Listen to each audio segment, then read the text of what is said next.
Buenas tardes chicos, vamos a continuar con el estudio del programa. En este caso vamos a comenzar con la bolilla 4 y su punto 1 que habla de los requisitos del contrato. Sobre los requisitos del contrato surgieron dos grandes teorías, la teoría clásica y la teoría normativa. La teoría clásica define o enuncia a los requisitos del contrato como elementos esenciales, naturales y accidentales. Y la teoría normativa los define o enuncia como presupuestos, elementos y circunstancias. Vamos a ver qué nos dice la teoría clásica sobre los elementos y cómo los clasifica. La teoría clásica comienza hablando de los elementos esenciales y los define así porque entiende que elementos esenciales son los requisitos indispensables sin los cuales no podría nacer ni existir como válido ningún tipo de contrato o relación contractual. Y en este sentido, a su vez, clasifica a estos elementos esenciales en esenciales generales y en esenciales particulares. ¿Y qué entiende por elementos esenciales generales? Aquellos requisitos indispensables sin los cuales no podría ocurrir ninguna relación contractual que deben estar presentes en todo tipo de acto jurídico, no solamente en los contratos. Elementos esenciales generales son aquellos requisitos indispensables para que se dé una situación contractual o cualquier otro acto jurídico. Deben estar presentes para su validez en todo acto jurídico, no solamente en los contratos. Y así, ejemplo de ello, tenemos la capacidad, el consentimiento, el objeto lícito, la causa lícita, la forma cuando esta forma es impuesta por la ley y las partes no pueden adaptarse, y son elementos que deben estar presentes sí o sí en cualquier tipo de acto jurídico. Por eso son elementos esenciales generales. Y elementos... y es importante aclarar que estos elementos esenciales generales se rigen por las normas de orden público, que son imperativas, que son indisponibles. Recordemos de la clase anterior cuando hablábamos de la indisponibilidad de las normas, que decíamos que son un régimen jurídico de las que las partes no pueden apartarse por más imperio de la autonomía de la voluntad que el sistema o el ordenamiento les reconozca. Son de orden público, afectan la moral, las buenas costumbres, el orden público. Entonces, estos elementos esenciales generales se rigen por este tipo de normas. Y luego, la otra subclasificación de los elementos esenciales es en particulares. Dijimos, elementos esenciales generales y elementos esenciales particulares. Son aquellos requisitos indispensables para que se dé una relación de tipo contractual de un determinado tipo querido.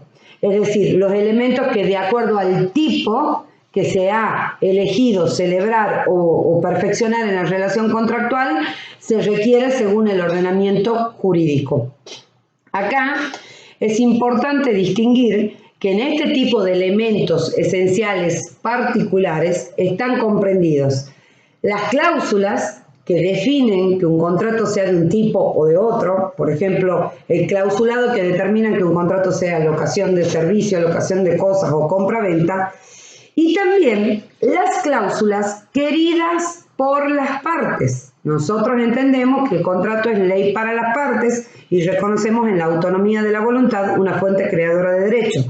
Por lo tanto, en los elementos esenciales particulares van a estar presentes no solo las del tipo regulada en el Código Civil o en las leyes especiales, sino también las cláusulas queridas por las partes redactadas por ellas mismas que pretenden regulen sus derechos, aun cuando esas cláusulas no estén en el tipo que se haya seleccionado.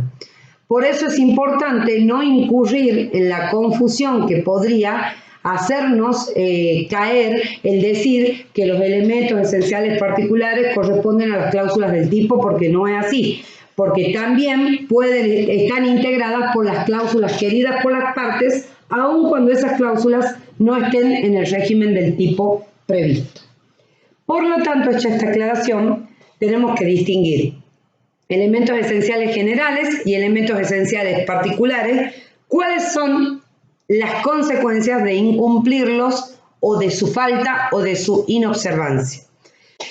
Si estamos ante presencia de elementos esenciales generales, dijimos que son elementos que no pueden faltar en ningún tipo de acto jurídico y que incluso son regulados por un sistema de orden público imperativo. Por lo tanto, su falta o su inobservancia hace que el contrato no sea válido y que no valga como ningún tipo de contrato, ni el querido ni como ningún otro tipo de contrato.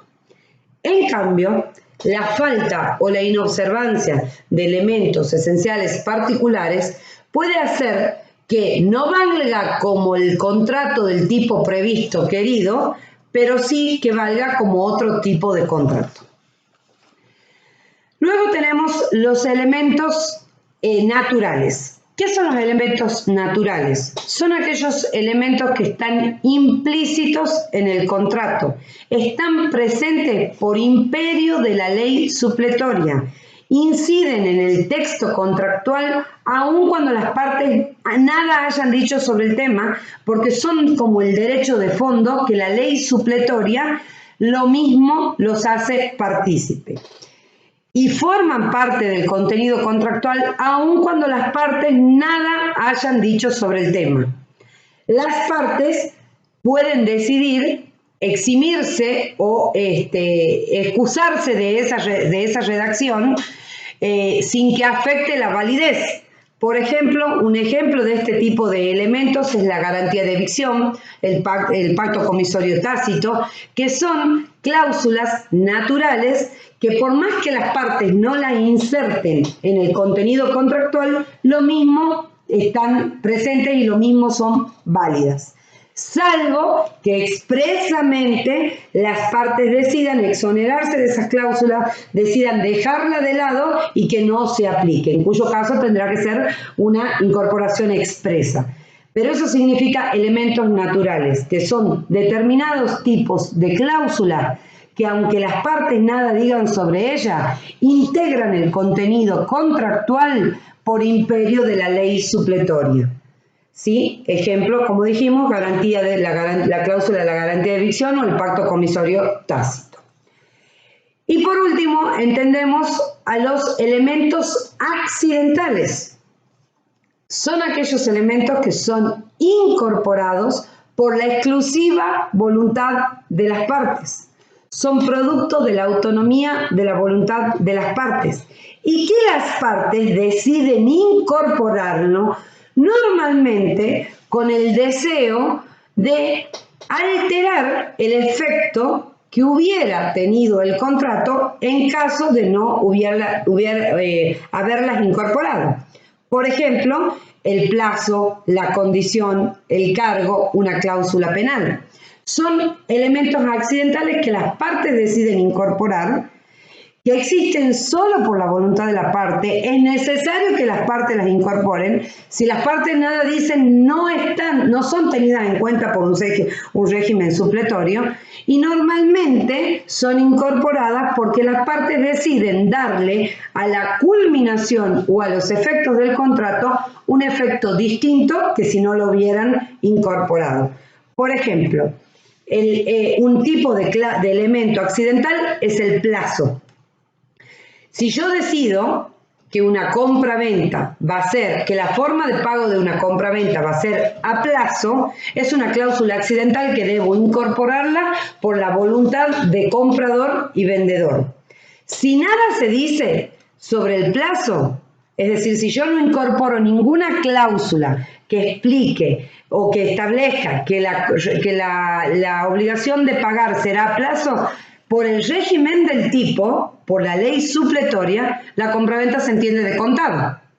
Ahora, como yo quiero cambiar el efecto del contrato, incorporo una cláusula que diga que no se entienda de contado como dice el régimen supletorio, sino que se entienda que la obligación, por ejemplo, de pagar el precio será a determinado plazo. Eso es lo que nos estipula la teoría clásica sobre los elementos esenciales, naturales y accidentales, haciendo la subclasificación de esenciales generales y esenciales particulares. Vamos a ver qué dice la teoría normativa. La teoría normativa habla de que los requisitos del contrato son los presupuestos, los elementos y las circunstancias. ¿Qué son los presupuestos?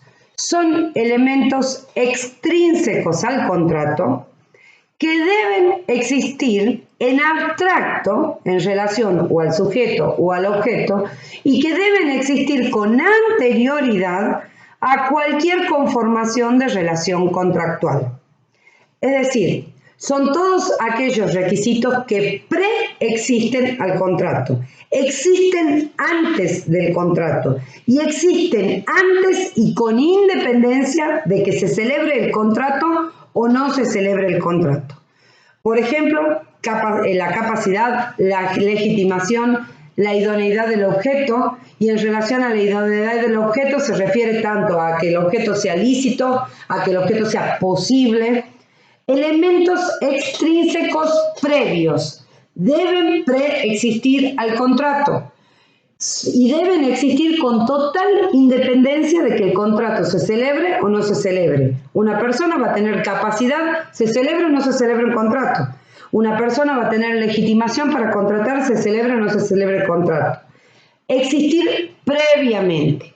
Ahora, si se llega a celebrar el contrato de ese tipo, estos elementos no deben faltar y se van a tener en cuenta y se van a valorar hasta la finalización del contrato.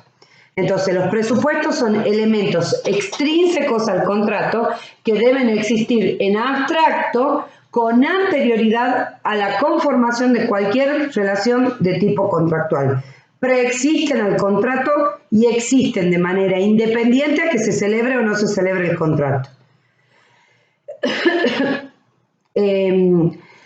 Los elementos, ¿qué son los elementos?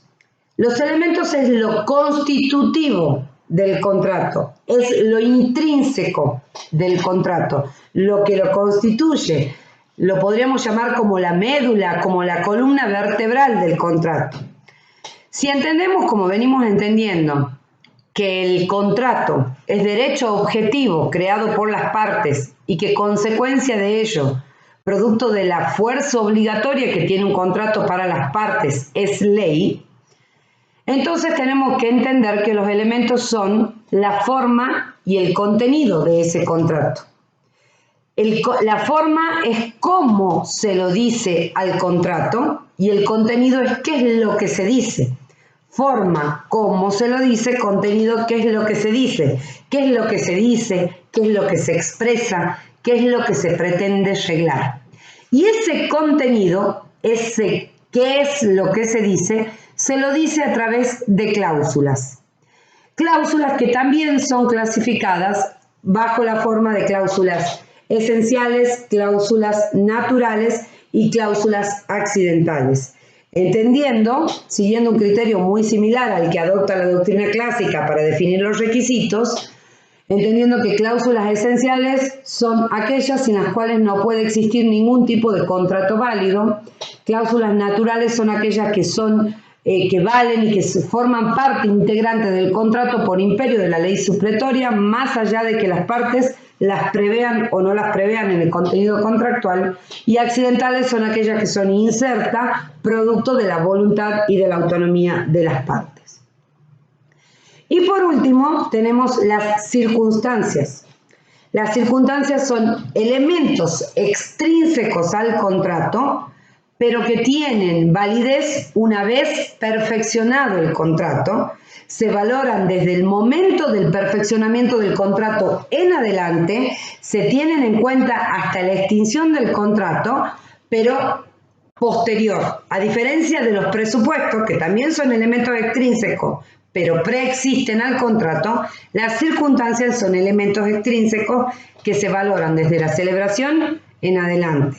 Por ejemplo, el lugar, el tiempo, la fecha de celebración o perfeccionamiento del contrato. Son circunstancias que se van a analizar y se van a tener en cuenta y se van a valorizar una vez perfeccionado el contrato.